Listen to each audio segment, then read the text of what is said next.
The Titan's Curse by Riordan. Book 3 of the Percy Jackson and the Olympians. Chapter 1. My rescue operation goes very wrong. The Friday before winter break, my mom packed me an overnight bag and a few deadly weapons and took me to a new boarding school. We picked up my friends Annabeth and Thalia on the way. It was an 8-hour drive from New York to Bar Harbor, Maine. Sleet and snow pounded the highway. Annabeth, Thalia, and we hadn't seen each other in months, but between the blizzard and the thought of what we were about to do, we were too nervous to talk much. Except for my mom. She always talks more when she's nervous. By the time we finally got to Westover Hall, it was getting dark, and she told Annabeth and Thalia every embarrassing baby story that there was to tell about me. Thalia wiped the fog off the car window and peered outside. "Oh yeah, this'll be fun." Westover Hall looked like an evil knight's castle. It was all black stone, with towers and slit windows and a big set of wooden double doors. It stood on a snowy cliff overlooking a big, frosty forest on one side and a gray, churning ocean on the other. "Are you sure you don't want me to wait?" my mother asked. "No thanks, Mom," I said. "I don't know how long it'll take. We'll be okay." "But how will you get back, Percy? I'm worried." I hoped I wasn't blushing. It was bad enough I had to depend on my mom to drive me to all my battles. "It's okay, Miss Jackson." Annabeth smiled reassuringly. Her blonde hair was tucked into a ski cap, and her gray eyes were the same color as the ocean. "We'll keep him out of trouble." My mom seemed to relax a little. She thinks Annabeth is the most level-headed demigod ever to hit the 8th grade. Sure, Annabeth kept me out of trouble a bunch of times, and my mom thinks she keeps me from getting killed. Well, she is right, but that doesn't mean I have to like it. "All right, dears," my mom said. "Do you have everything you need?" "Yes, Miss Jackson," Thalia said. "Thanks for the ride." "Extra sweaters? You have my cell phone number?" "Mom." "Your ambrosia and nectar, Percy? And a golden drachma in case you need to contact camp?" "Mom, seriously, we'll be fine. Come on, guys." She looked a little hurt, and I was sorry for that, but I was ready to be out of the car. If my mom told one more story about how cute I looked in the bathtub when I was 3 years old, I was going to burrow into the snow and freeze myself to death. Annabeth and Thalia followed me outside.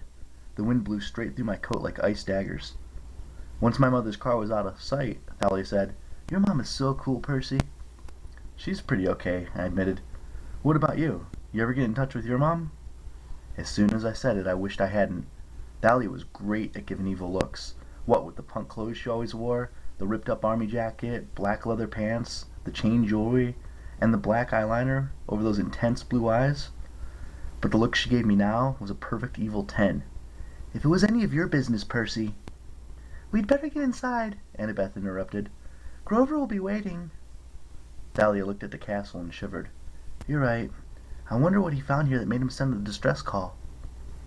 I stared up at the dark towers of Westover Hall. Nothing good, I guessed. The oak doors groaned open, and the three of us stepped into the entry hall with a swirl of snow. All I could say was, "Whoa." The place was huge. The walls were lined with battle flags and weapon displays, antique rifles, battle axes, and a bunch of other stuff. I mean, I knew Westover was a military school and all, but the decorations seemed like overkill, literally. My hand went to my pocket where I kept my lethal ballpoint pen, riptied. I could already sense something wrong in this place, something dangerous.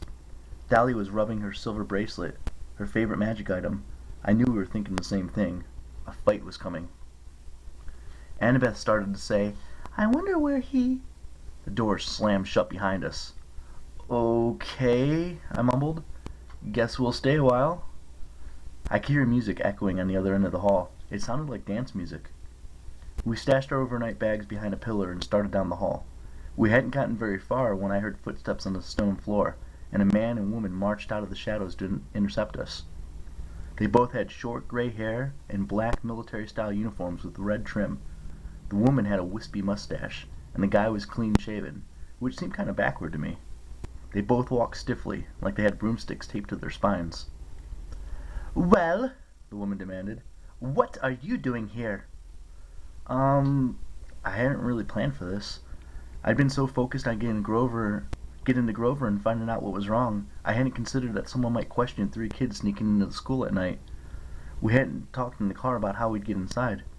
I said, "Ma'am, we're just—" "Aha!" the man snapped, which made me jump. "Visitors are not allowed at the dance. You shall be ejected."